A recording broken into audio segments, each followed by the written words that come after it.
ஒரு சிறிய கிராமத்தில் ரோஹித் அப்படின்னு ஒரு விவசாயி வாழ்ந்துட்டு இருந்தார். அவர் ரொம்ப பணிவானவர், அன்பாகவும் பொறுமையாகவும் தன்னோட நிலத்தை பராமரிச்சுட்டு வந்தார். அவருக்கு ஒரு சின்ன பூங்கா கூட இருந்தது. அங்கே பல பழமரங்களை வளர்த்துட்டு வந்தார். ஆனால் அதில் ஒரு மரம் மட்டும் ரொம்ப சிறப்பாக இருக்கும். அது நல்லா வளர்ந்து புது மரமாக இருந்தது. ஒரு நாளைக்கு காலம்பரை பார்த்தா அந்த மரத்தில் ஒரு விசித்திரமான அம்பரி பழம் இருந்தது. அது கோல்டு கலரில் பொன்னிறமாக ஒளி வீசிச்சு. ரோஹித் அதை கண்டு ரொம்ப ஆச்சரியப்பட்டுட்டாரு. இது சாதாரண பழம் இல்லை அப்படின்னு மனசில் நினச்சாரு.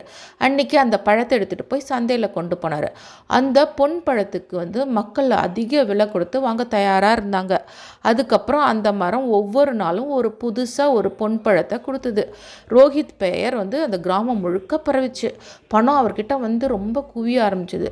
ஆனால் பணம் குவிய குவிய அவரோட மனம் மாற தொடங்கித்து. அவரோட மனசு ஆசையில் மூழ்கித்து.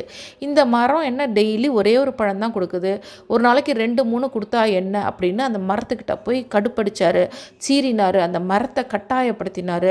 அதுக்கு கெமிக்கல் உரங்கள்லாம் வாங்கி ஊற்றினார். அதிகமாக எவ்வளோ தண்ணி வேணுமோ அதை தவிர ஜாஸ்தி தண்ணி ஊற்றாரு.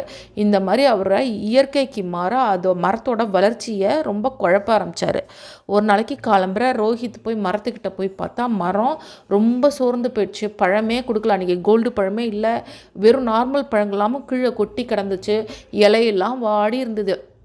மரம் ரொம்ப மங்கி போயிடுச்சு. ரொம்ப மனசு வேதனை ஆயிடுச்சு.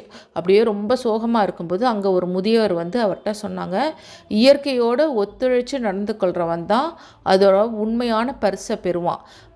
அது இயற்கையை கட்டாயப்படுத்தினோன்னா அது எப்போதுமே உன் கையிலேருந்து போயிடும் அப்படின்னு சொன்னார்.